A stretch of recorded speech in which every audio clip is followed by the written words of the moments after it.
ਸਤਿ ਸ੍ਰੀ ਅਕਾਲ ਜੀ ਸਾਰਿਆਂ ਨੂੰ। ਐਨਡੀਟੀਵੀ ਦੇ ਸਪੈਸ਼ਲ ਸ਼ੋ ਐਨਆਰਆਈ ਪੰਜਾਬ 'ਚ ਮੈਂ ਅਸੀਮ ਸ਼ਰਮਾ ਤੁਹਾਡਾ ਵੈਲਕਮ ਕਰਦਾ ਹਾਂ। ਦੁਨੀਆ ਦੇ ਅਲੱਗ-ਅਲੱਗ ਦੇਸ਼ਾਂ 'ਚ ਬੈਠੇ ਤੁਸੀਂ ਆਪਣੀ ਮਿੱਟੀ, ਆਪਣੀ ਸੰਸਕ੍ਰਿਤੀ ਦੇ ਨਾਲ ਜੁੜੇ ਰਹੋ, ਆਪਣੇ ਜ਼ਿਲ੍ਹੇ, ਆਪਣੇ ਹਲਕੇ, ਆਪਣੇ ਪਿੰਡ ਦਾ ਹਾਲ ਜਾਣ ਸਕੋ। ਇਸੇ ਸੋਚ ਦੇ ਨਾਲ ਐਨਡੀਟੀਵੀ ਨੇ ਇੱਕ ਨਈ ਪਹਿਲ ਸ਼ੁਰੂ ਕੀਤੀ ਹੈ। ਇਸ ਸ਼ੋਅ 'ਚ ਅਸੀਂ ਤੁਹਾਨੂੰ ਪੰਜਾਬ ਦੀ ਹਰ ਵੱਡੀ ਖਬਰ ਦਿਖਾਵਾਂਗੇ ताकि तुसी 7 समंदर पार होने के बावजूद अपने पंजाब का अपडेट जान सको। सानू उम्मीद है कि साडा ये पंजाब स्पेशल शो तानू जरूर पसंद आवेगा। आज के शो की अगर बात करें तो आज हम आपको बताएंगे कि गैंगस्टर लॉरेंस बिश्नोई की वजह से पंजाब पुलिस के एक डीएसपी को बर्खास्त क्यों कर दिया गया। जॉर्जिया में जान गंवाने वाले पंजाब के युवकों की भी होगी। पंजाब में जारी किसानों के संग्राम की तस्वीरें भी हम आपको दिखाने वाले हैं, इसलिए बने रहिए हमारे साथ। जॉर्जिया में 16 दिसंबर की वो रात कोई भी भारतीय नहीं भूल सकता जिसमें 12 लोग मौत की नींद सो गए थे। हादसे में जान गंवाने वालों में 11 लोग भारत के पंजाब से थे। इन 11 लोगों में से एक रविंदर थे जो 8 साल से अपने घर नहीं आए थे। अब उनकी पत्नी ने अपने पति का शव वापस लाने के लिए पीएम मोदी से गुहार लगाई है। शुक्रवार को शाम 8:30 बजे स्नो का तूफान आया, बर्फ का तूफान आया वहाँ पर, जिसके कारण वहाँ पर बिजली जो है डेड हो गई, ख़त्म हो गई लाइट। इसकी वजह से उन्होंने जनरेटर ऑन किए हुए थे, जिसकी वजह से इनकी सबकी डेथ हो गई। जो भी 12 जने थे, जो बैठा है सर वह बैठा रह गया, जो खड़ा है सर खड़ा रह गया। मेरे हस्बैंड वैसे ही फ़ोन पर बात कर रहे थे, फ़ोन खुला था, ऐसे ही सोफे पर बैठे हैं, वो ऐसे ही डेथ हो गई उसकी। रविंदर काला की मौत के बाद उनके परिवार वालों का रो रो कर बुरा हाल है। उनकी पत्नी कंचन किसी तरह से अपनी 2 बेटियों और 7 साल के बेटे दीपक को संभाल रही हैं। कंचन का कहना है कि उनके पूरे परिवार में से किसी को भी विदेश के नियमों की जानकारी नहीं है, इसलिए उन्होंने सरकार से अपील की है कि वो शव को वापस लाने में परिवार की मदद करें। पहली तो मेरी ये रिक्वेस्ट है कि मेरे हस्बैंड जेडे 8 साल तो सातों बिछड़े आ, हुण जे उन्हां दी डेथ हो चुकी आ, बहुत दुख लगदा, पर मैं ये कहनी आ उन्हां दी डेड बॉडी साडे विच आवे तो उन्हां दा उस कंट्री दा डेथ सर्टिफिकेट सानू चाहिदा आ। जॉर्जिया में बर्फीले तूफान के दौरान लाइट चली गई थी। इसके बाद जनरेटर के धुएं से रिजॉर्ट में दम घुटने के कारण 11 लोग मौत की नींद सो गए थे। मौत की वजह कार्बन मोनोऑक्साइड गैस बताई गई। वाकई जॉर्जिया की इस घटना ने विदेशों में रहने वाले पंजाबियों को हिला कर रख दिया है।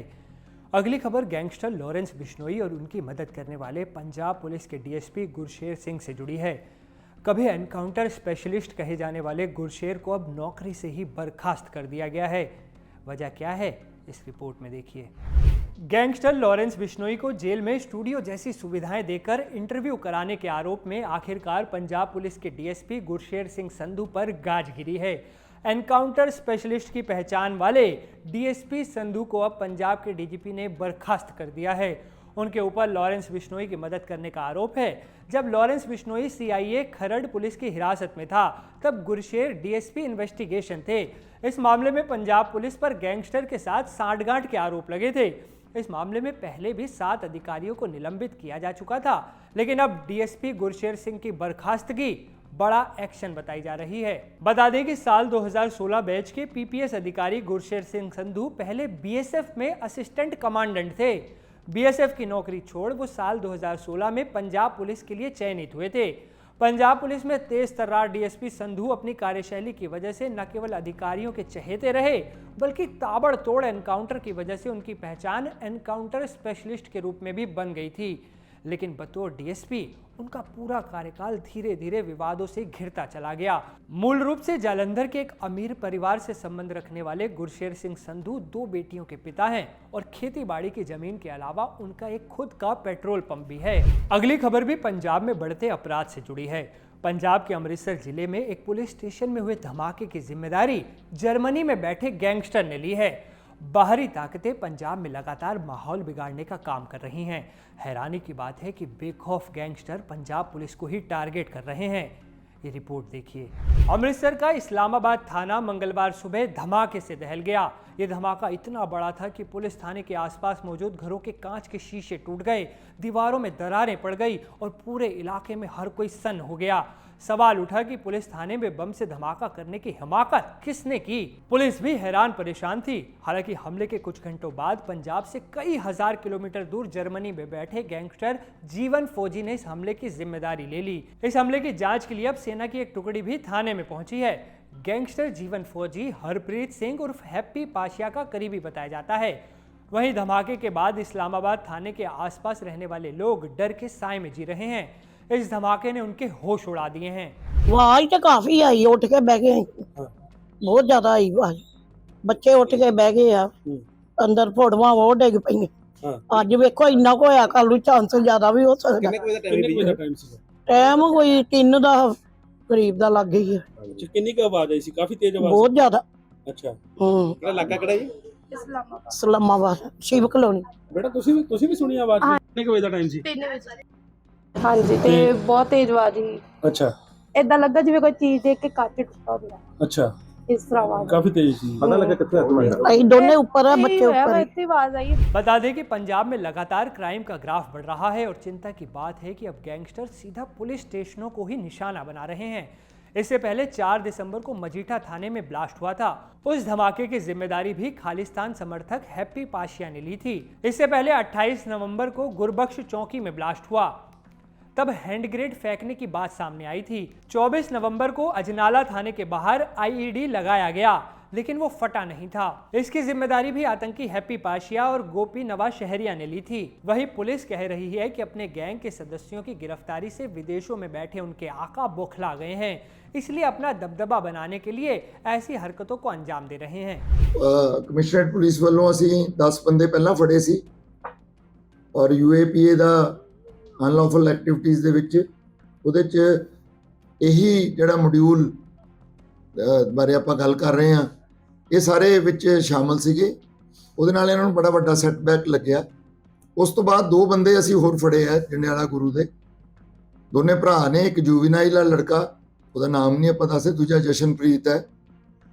ਉਹਨਾਂ ਦੀ ਵੀ ਸ਼ਮੂਲੀਅਤ ਇਸ ਸਾਰੇ ਹਰਕਤਾਂ ਦੇ ਵਿੱਚ ਆਈ ਹੈ।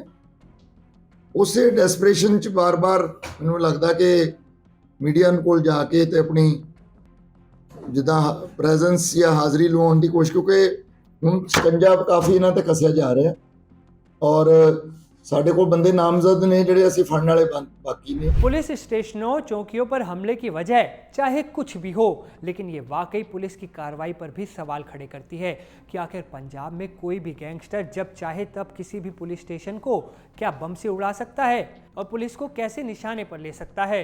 चलिए खबरों में आगे बढ़ते हैं। अगली खबर किसान आंदोलन से जुड़ी है। अपनी मांगों को लेकर शंभू बॉर्डर पर धरना दे रहे एक और किसान की जिंदगी इसी किसान आंदोलन की भेंट चढ़ गई। एक किसान की मौत हो गई है। लुधियाना जिले के रतनहेड़ी गांव के रहने वाले रणजोध सिंह ने 14 दिसंबर को सल्फास की गोली खा ली थी, जिसके बाद 57 साल के रणजोध को पटियाला के राजेंद्र हॉस्पिटल में भर्ती करवाया गया था, लेकिन उन्हें बचाया नहीं जा सका और उनकी जान चली गई। रणजोध दिल्ली कूच पड़ रहे किसानों को रोके जाने से नाराज थे, इसलिए उन्होंने सल्फास की गोली खा ली थी। बताया जा रहा है कि रणजोध पर 7 लाख रुपए का कर्ज भी था, जिसे चुकाने के लिए उन्हें अपनी जमीन तक बेचनी पड़ गई थी। रणजोध सिंह के परिवार में उनकी मां, पत्नी, बेटा और एक छोटी बेटी है। किसान आंदोलन से जुड़ी एक बड़ी खबर और है। बुधवार को किसानों ने 48 जगहों पर रेलवे ट्रैक पर चक्का जाम कर दिया। किसानों ने मांग की है कि सरकार जल्द से जल्द उनकी मांगों को पूरा करे, वरना आंदोलन और बढ़ता जाएगा। ये रिपोर्ट देखिए। पंजाब हरियाणा की सीमा पर शंभू खनौरी बॉर्डर पर धरना दे रहे किसानों के हक में आज पूरे पंजाब में रेलें रोकी गई। हर जिले में किसान दोपहर 12 बजे से 3 बजे तक रेल पटरियों पर बैठे। करीब 50 जगहों पर रेल रोकी गई। लुधियाना के साहनेवाल में किसानों के रेलवे ट्रैक पर बैठने की वजह से दिल्ली अमृतसर रूट की कई ट्रेनें थम गईं। उधर किसान नेता सरवन सिंह पंधेर ने कहा कि जगजीत सिंह डल्लेवाल के आमरण अनशन को 22 दिन पूरे हो चुके हैं, लेकिन किसानों के मुद्दों को ही डीरेल कर दिया गया है, इसलिए वो रेल रोकने पर मजबूर हुए। किसानों के आंदोलन के कारण दिल्ली से पंजाब, हिमाचल और जम्मू जाने वाली कई ट्रेनें प्रभावित हुईं। कई ट्रेनों के रूट बदले गए और कई ट्रेनें घंटों तक लेट हुईं। उधर हरियाणा पंजाब के खनौरी बॉर्डर पर आमरण अनशन पर बैठे किसान नेता जगजीत सिंह डल्लेवाल को मल्टीपल ऑर्गन फेलियर का खतरा बढ़ गया है। डल्लेवाल पहले से ही कैंसर के मरीज हैं। अनशन की वजह से उनका ब्लड प्रेशर भी काफ़ी लो हो गया है, जिससे हार्ट अटैक का भी खतरा है। लेकिन वो जिद पर अड़े हैं। वो चाहते हैं कि किसानों की मांगों को पूरा किया जाए। किसान नेता दिल्ली के पूर्व मुख्यमंत्री अरविंद केजरीवाल पर भी सवाल उठा रहे हैं और पूछ रहे हैं कि वो किसानों के लिए क्या कर रहे हैं। वहीं किसानों ने सुप्रीम कोर्ट की ओर से बनाई गई कमेटी के साथ बैठक करने से भी साफ साफ इनकार कर दिया। कमेटी की ओर से बुधवार को बैठक बुलाई गई थी। किसान नेता जगजीत सिंह डल्लेवाल का कहना है कि कमेटियां सिर्फ खाना पूर्ति के लिए ही बनाई जाती हैं। अगली खबर संजय दत्त से जुड़ी है। बॉलीवुड के संजू बाबा पंजाब के अमृतसर शहर पहुंचे और सचखंड श्री हरमंदिर साहिब में नतमस्तक हुए। इस मौके पर उन्होंने गुरु घर में सरबत के भले के लिए अरदास की और गुरबाणी का पाठ भी किया। संजय दत्त ने बताया कि वो एक फिल्म के सिलसिले में अमृतसर आए थे और वो बाबा से अरदास करने के लिए श्री हरमंदिर साहिब पहुंचे। संजय दत्त ने इस दौरान मीडिया से भी बातचीत की। संजय ने बताया कि वो जल्द ही आदित्य धर की फिल्म में जबरदस्त एक्शन करते नजर आएंगे। हालांकि संजय दत्त ने फिल्म और उसके बारे में ज़्यादा कुछ शेयर नहीं किया, मगर उन्होंने बताया कि इस फिल्म में उनके साथ एक्टर रणवीर सिंह भी नजर आने वाले हैं। संजय दत्त ने अमृतसर पहुंचकर चाय की चुस्कियों के साथ साथ पकौड़ों का भी मजा लिया। इस दौरान उनके कई फैंस एक सेल्फी लेने के लिए बेताब दिखाई दिए। बहुत अच्छा लग रहा है। हम लोग शूटिंग करने आए हैं और मतलब कि यहाँ आना बहुत बहुत जरूरी है। माथा टेकने और बाबा के दर्शन करना और बहुत अच्छा लगता है। अमृतसर बहुत प्यारी जगह है। पंजाब साडा स्टेट हैगा, पंजाब नाल प्यार है साडा। प्रोजेक्ट चंगा प्रोजेक्ट हैगा। आदित्य धर डायरेक्टर हैगा, रणवीर सिंह हैगा, ਅਸੀਂ सब है थे। बहुत एक्शन पिक्चर हैगी, एक्शन इमोशन। जलेबी खावा, थोड़ी लस्सी पियागा, पनीर दे टिक्के आए। एनडीटीवी ਦਾ ਪੰਜਾਬ ਸਪੈਸ਼ਲ ਸ਼ੋ ਤੁਹਾਨੂੰ ਕਿਵੇਂ ਦਾ ਲੱਗਿਆ? ਕਮੈਂਟ ਕਰ ਜ਼ਰੂਰ ਦੱਸਿਓ। ਨਾਲੇ ਇਸ ਸ਼ੋ ਨੂੰ ਸ਼ੇਅਰ ਕਰਨਾ ਨਾ ਭੁੱਲਿਓ, ਕਿਉਂਕਿ ਤੁਹਾਡਾ ਇੱਕ ਲਾਈਕ ਇੱਕ ਸ਼ੇਅਰ ਸਾਡੇ ਲਈ ਬਹੁਤ ਜ਼ਰੂਰੀ ਹੈ। ਆਪਣਾ ਖਿਆਲ ਰੱਖੋ। ਕੱਲ ਫਿਰ ਹੋਏਗੀ ਇਸੇ ਟਾਈਮ ਤੇ ਤੁਹਾਡੇ ਨਾਲ ਮੁਲਾਕਾਤ। ਸਤਿ ਸ੍ਰੀ ਅਕਾਲ।